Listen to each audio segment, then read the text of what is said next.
যারা দান করে তাদেরকে আল্লাহ পছন্দ করে। আপনারা দান করেন তো? হ্যাঁ, নাকি পকেট থেকে হাত বেরোয় না? বের হয়। মুক্ত হস্তে দিবেন আমার ভাইয়েরা, মুক্ত হস্তে। আল্লাহ সুদকে ধ্বংস করে দেয় আর দানকে বাড়িয়ে দেয়। সুদের সাথে আমাদের কোনো সম্পর্ক না। আল্লাহ বলেন ইয়ামহাকুল্লাহুর রিবা ওয়া ইউরবিস সাদাকাত। আল্লাহ সুদকে ধ্বংস করেন, দানকে বাড়িয়ে দেন। পকেট থেকে দিয়ে দিলাম, মনে হয় কমে যায়, আসলে কমে না, বাড়ায় দেয় কে?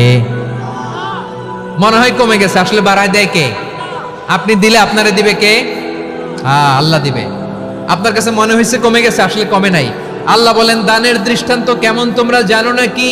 মাসালুল্লাযীনা ইউনফিকুনা আমওয়ালাহুম ফি সাবিলিল্লাহি কামাসালি হাব্বা আনবাতাত সাবআ সানাবিলা ফি কুল্লি সুমবুলাতিন মিআতু হাব্বা ওয়াল্লাহু ইউদাঈফু লিমান ইয়াশাউ ওয়াল্লাহু ওয়াসিউন আলিম।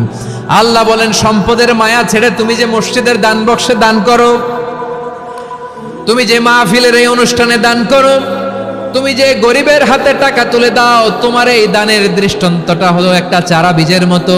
যেই চারা বীজ মাটিতে রোপণ করে দিলে 60টা শীষ গজায়, প্রতি শীষে হয় শত শস্য দানা।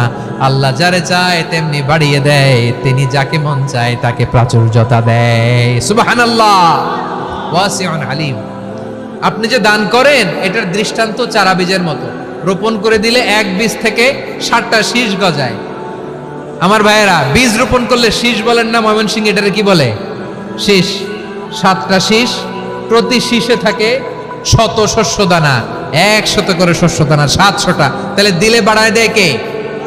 আল্লাহ বলে এই বনি আদম আনফিক উনফিক আলাই, তুমি দাও আমি তোমারে দেব। এখন আপনি না দিলে আল্লাহ আপনারে দিবে? এবার বুঝে থাকলে বলেন তো, আল্লাহর কাছ থেকে পাওয়ার প্রথম শর্ত কি?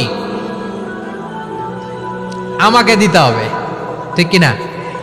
বেলাল রাদিয়াল্লাহু তাআলা আনহু, মদিনার সবচেয়ে গরীব সাহাবী, বিশ্বনবী বলেন আনফিক বেলাল, ও বিলাল তুমিও দাও। আপনারা কি জানেন বেলাল রাদিয়াল্লাহু তাআলা আনহুর সম্পদ কত ছিল?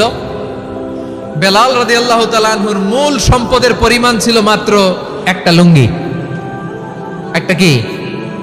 এক লুঙ্গি যার মালিকানা আছে, তার বিশ্বনবী বলতেন দাও আমি বাড়ায় দিব, দাও বাড়ায় দিব। আরশের অধিপতির কোনো কমতি নাই। আল্লাহ বলেন তোমাদের গোটা পৃথিবীর সব মানুষের যার যেটা লাগে সবও যদি দিয়ে দেয়, আমি আল্লাহর ধন ভাণ্ডারের 1 ইঞ্চিও কমবে না। চিল্লায় পড়েন আল্লাহু আকবার।